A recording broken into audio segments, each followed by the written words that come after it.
Mister Fernandes जी जो गोवा से हैं सर, आपका ये सिलेंडर आ गया, ये पिस्टन है, ये रिंग सेट है और ये तो आपकी पैकिंग किट है। इस डब्बे में मैं पैक करके आपको सेंड कर दूंगा और पिस्टन रिंग इसी सिलेंडर के अंदर डाल दूंगा ताकि ये टूटे ना, आपको दिक्कत ना आए। और जब इसकी मेरे पास बिल्टी आएगी तो मैं आपको व्हाट्सएप कर दूंगा। Thank you for trusting Ruhan Traders, Delhi, Mayapuri and Ashit Arora.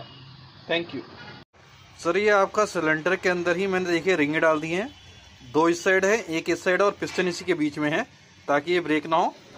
आपकी ये पैकिंग किट है, ये ऐसे रह जाएगी, ऐसे डल जाएगी पैकिंग किट, आपका ये कवर हो जाएगा, ब्रेक होने के चांसेस कम रहेंगे।